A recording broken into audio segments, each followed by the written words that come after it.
Welcome to Business Class. I'm Steve Ekstrom from Learn Tourism, a nonprofit academy dedicated to advancing the tourism industry through innovative training and sustainable practices. Our mission? To empower travel professionals and communities with the knowledge they need to create meaningful, authentic, and sustainable tourism experiences. Ready to join us on this journey? Visit learntourism.org and start making a difference today.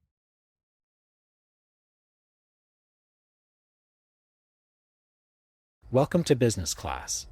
I'm Stephen Ekstrom, and in this episode, I'm joined by Brad Dean, President and CEO of Explore St. Louis.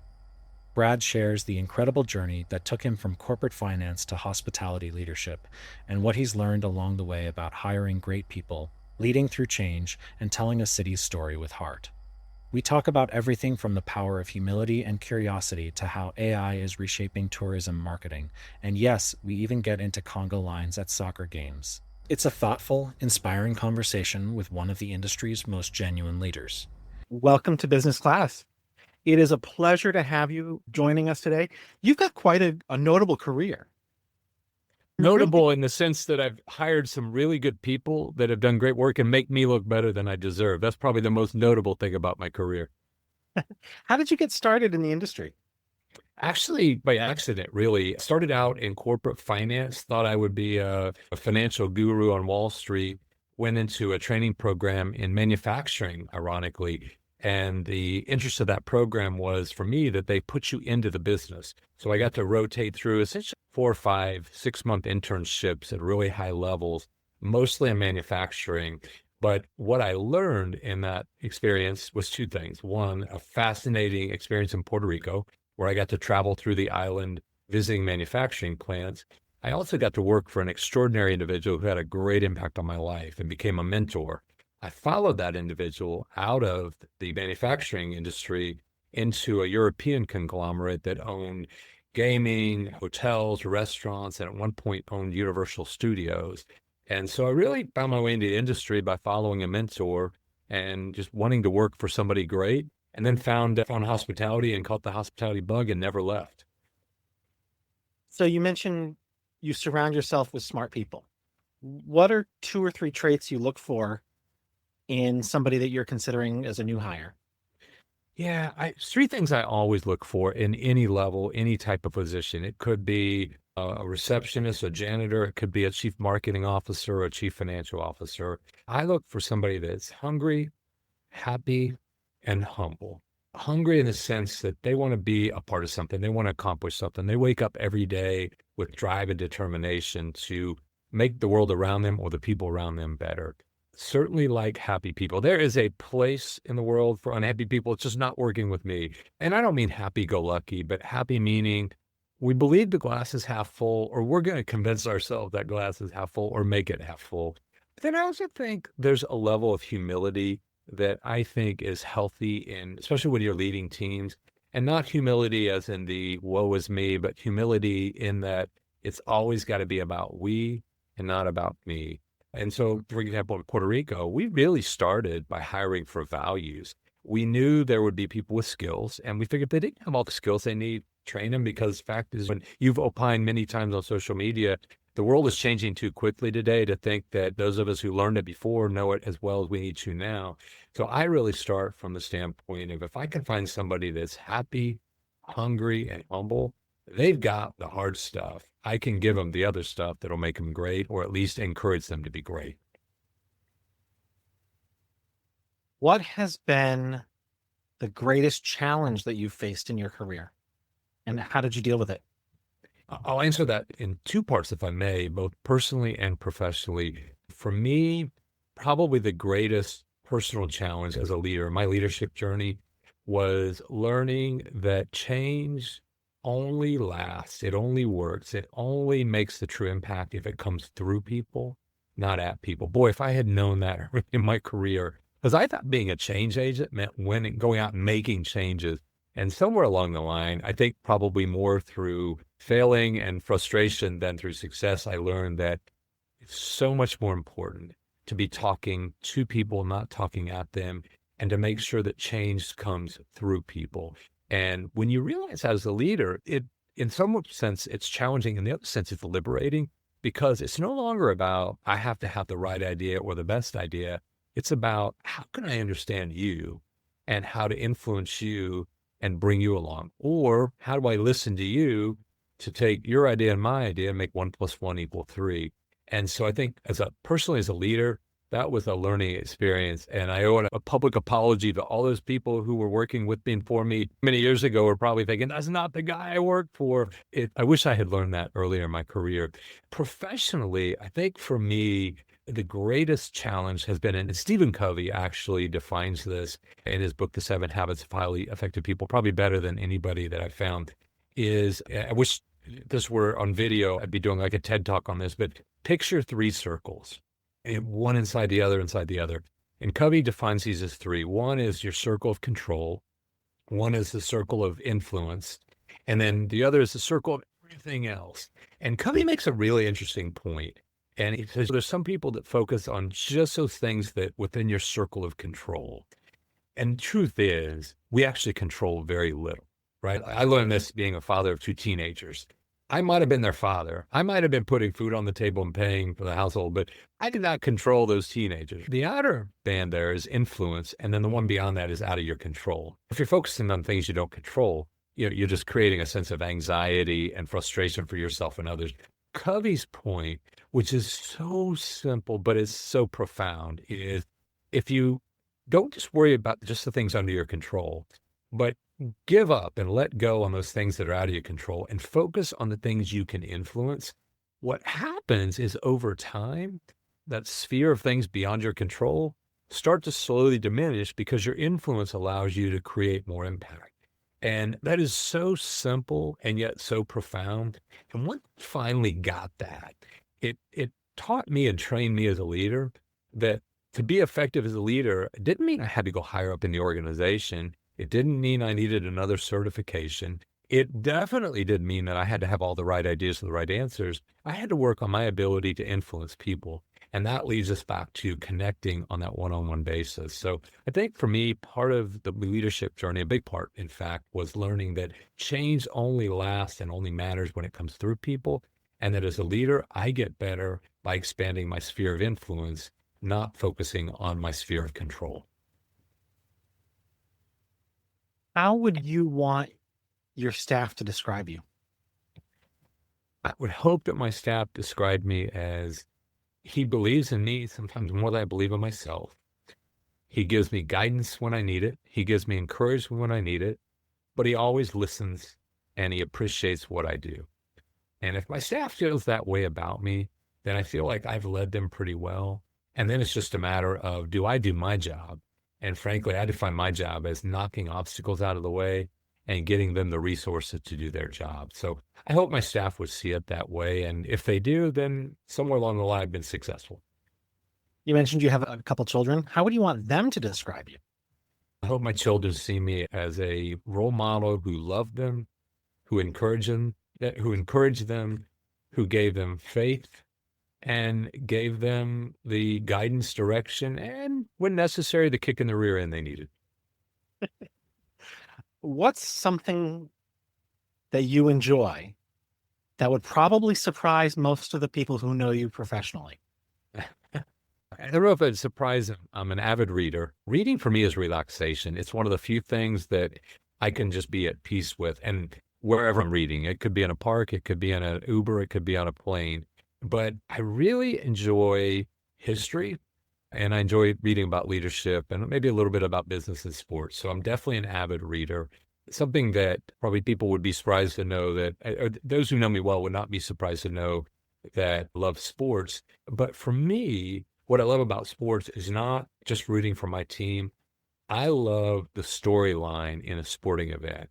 So it doesn't matter whether they kick it, hit it, punch it, roll it, dodge it. I like watching the storyline of a sporting event, and that not just the competition, but what's happening around. And so for me, sports is more about the stories in and around the event rather than the activity of the event itself. And one thing people would probably be surprised to find out is that I dread networking events. Networking events are my challenge. I have to go into a networking event like an athlete goes into a sporting event. I have to pump myself up and think, okay, I got to be on, I got to meet people, I got to be representing my brand or my organization or my team.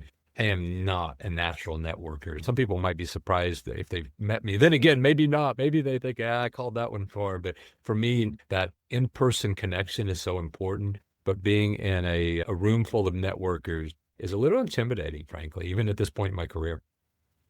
I've got a secret tip for you. What's that? When you walk into the room, people naturally gravitate to the right.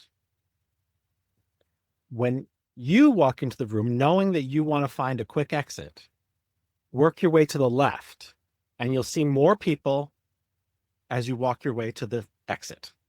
Go against the grain. Exactly. I love it. Because if I you go to love the it. right with everybody, you're going to be standing with the same. This is so important and so late in my career. Someone spotted me one time years ago when I was working in Myrtle Beach. I was in Myrtle Beach for 15 years as CEO, and it was late in my tenure there, probably year 12 or 13. And I was going into a networking event, probably going to the right like everybody else. And somebody said, so are you here for the event or are you doing the Dean Dash? And I said, the what? I said, the Dean Dash. He said, I've seen you before. You make 2 rounds and you're out of here. And I was like, busted. But if I'd known I go to the left, they never would have spotted that. I would have been right in the middle. So thanks for the tip. I'm going to employ that immediately.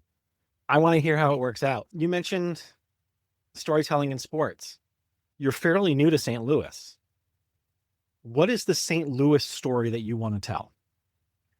Yeah, I think the St. Louis story on sports has been told over and over again. I'm certainly not going to add much to that other than just amplify what's already going on. I think one of the things that's fascinating me about the St. Louis sports team is, of course, everybody knows about the Cardinals, a legacy brand. I think a lot of people, particularly hockey fans, know about the St. Louis Blues, who are, of course, in the playoffs this year. But what's really interesting to me, and I really didn't know this till I started doing my research about St. Louis, is 2 things. One, the Battlehawks, a UFL football team, are the best attended UFL football team in their league. And you might think, why does that matter? But it matters because St. Louis is a football town. Still a lot of people that regret the NFL leaving. And it's interesting because I think we wear it as a badge of courage in St. Louis that we have the best attendance in the UFL. In fact, I was at a game last week. Nearly half the arena was filled on a Saturday night in April watching professional football. The other story that I am so excited to be able to tell is this amazing Major League Soccer franchise opened up. It's an all-woman-owned franchise. Carolyn Kendall, the CEO. But here's the storyline for me is, and no disrespect to soccer fans, but my first 2 games I've attended, it's almost as if this is just a huge party. And oh, by the way, there's a soccer game going on. They've got fans doing the conga line in the rain. Fans in the behind the goal just waving flags continuously nonstop for the game. It's really a community event with a tribe of fans that amass 3 million, only which about 20,000 come to the game. So I'm fascinated by how this woman-owned franchise, I think it may be the only woman-owned, exclusively women-owned soccer franchise, has created a brand in St. Louis that's actually mentioned in the same sentence with the Blues and the Cardinals. And they're attracting attention outside of the region in a really special way. And it just fascinates me. So I'm excited to help them tell their story. And then the other thing that really intrigues me, and I can't say I understand it, but they've got my attention with this. We just hosted the Frozen Four, it's like the Final Four of college hockey. But interestingly enough, you know what one of the top activities was outside of the hockey events? The art museum. Go figure that hockey fans are going to an art museum. Maybe only in St. Louis. I don't know. I got to understand more about this, but I'm fascinated that St. Louis could be a great example of where sports and arts come together for a great economic impact.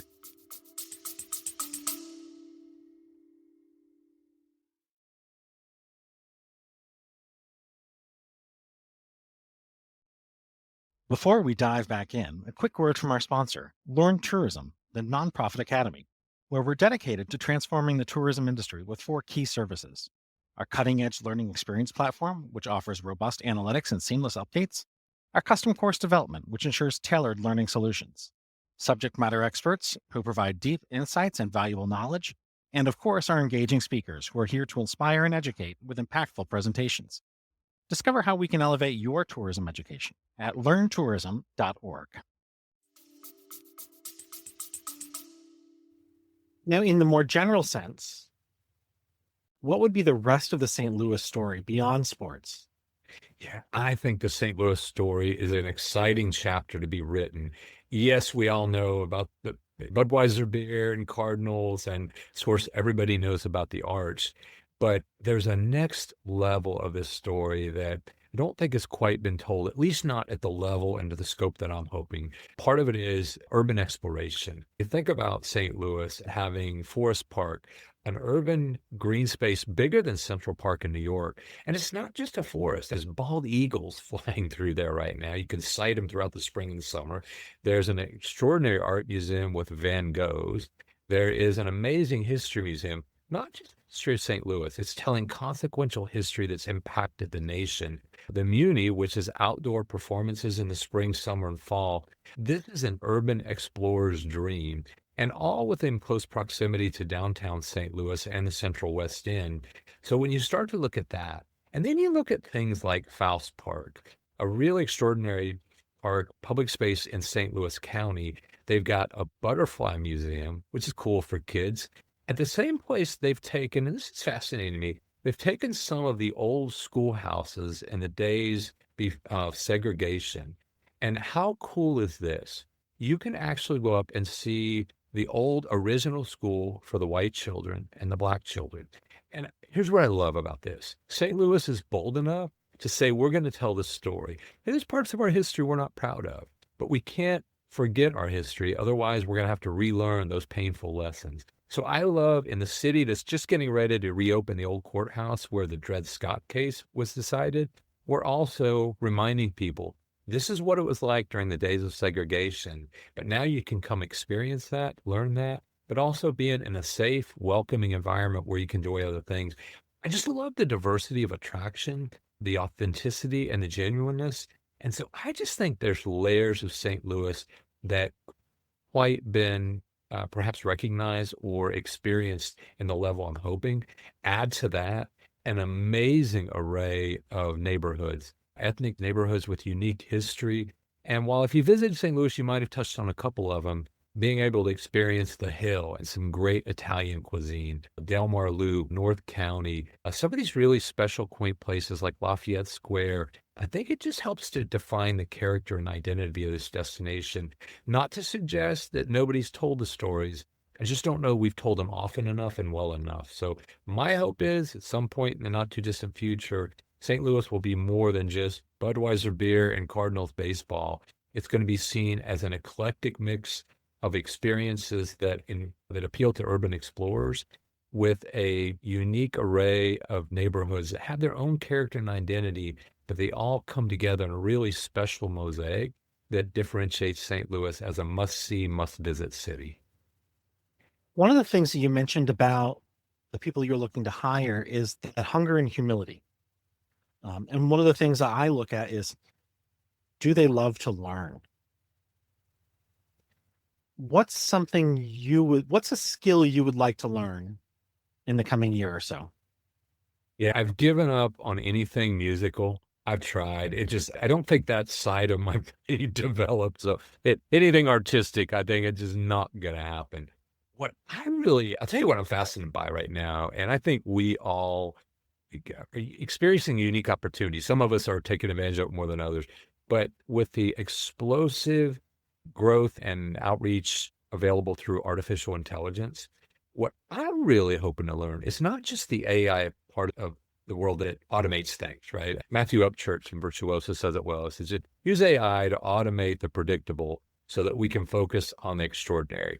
I like that philosophy. And so what I'm hoping to learn is how can I employ AI to make me better at what I'm already doing, but also to train me and teach me and open me to skills and information that I wouldn't otherwise get. So for example, and you're already seeing this, some of the video uses of AI, I think allow somebody like myself who isn't inherently creative to be able to start to dabble and understand.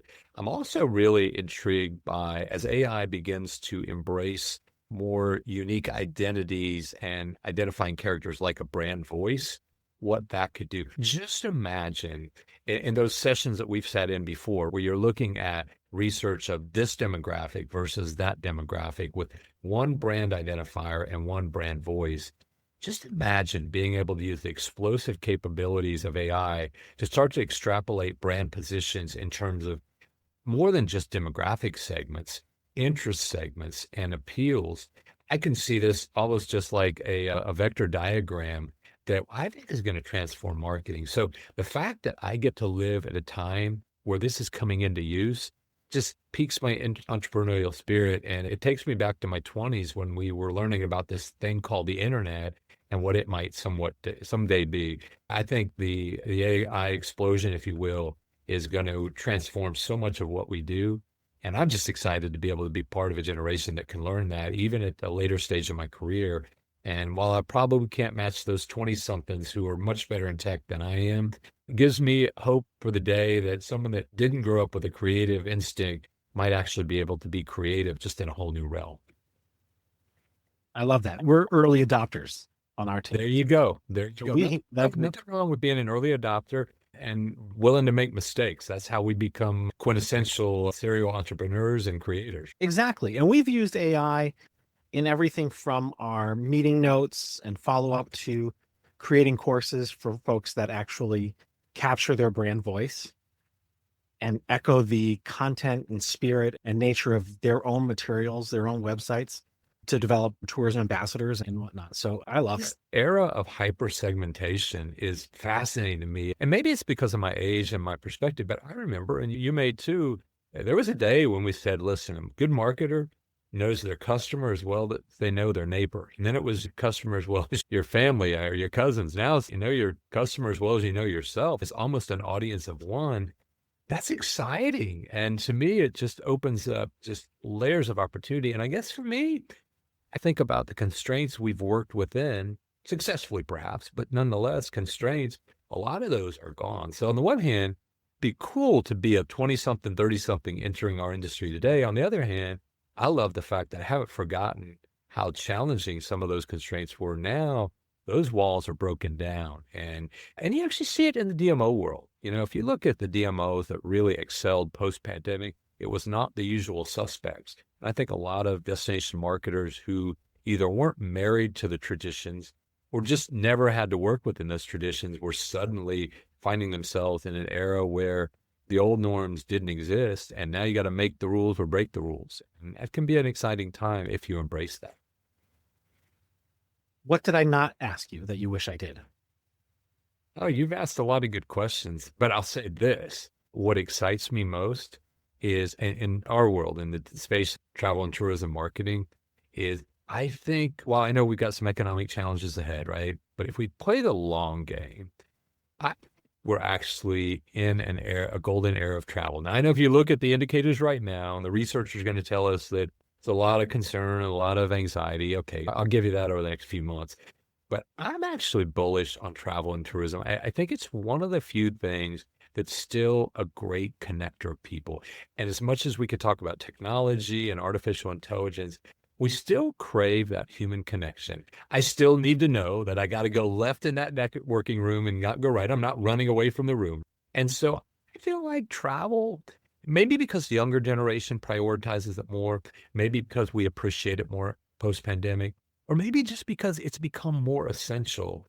I just feel like travel has never been more important and more essential to quality of life. And I think maybe we're starting to really understand that and embrace that at a higher level. And that's probably for me the most exciting thing, is not so much what we've done, but what lies ahead. And so whether it's in a city and region like St. Louis or an island like Puerto Rico, or just collaborating with peers like you, I just feel like it's almost like the Wild West in terms of what lies ahead. And maybe it might seem a bit symbolic being in St. Louis, where we celebrate the arch as the beginning of that westward expansion. But I feel like we're at that moment in time where Henry Ford would say, don't despise the days of small beginnings, because what starts small can become really big. And I think that's where we're at in our space right now. I'll say this, I saw in Puerto Rico, and I underestimated it, the education for what we thought was education for travel agents. actually turned out to be education for our industry and ourselves. I Yes. totally missed that on the front end. Never understood that. It was a happy accident to find that out, but it made us better at helping train and inform our stakeholders and ourselves. So it was an epiphany, and we're going to get there. Brad, thank you for joining me on the Business Class podcast. I appreciate you, and I look forward to visiting St. Louis again. Thanks for having me, and thanks for keeping us informed and inspired. Thanks for tuning in to Business Class. This episode was brought to you by Learn Tourism, the nonprofit academy where we advance the tourism industry with cutting-edge training and sustainable practices. If you enjoyed today's episode, don't forget to visit learntourism.org to learn more about our programs and how you can get involved. Until next time, stay curious, continue learning and making a difference through tourism.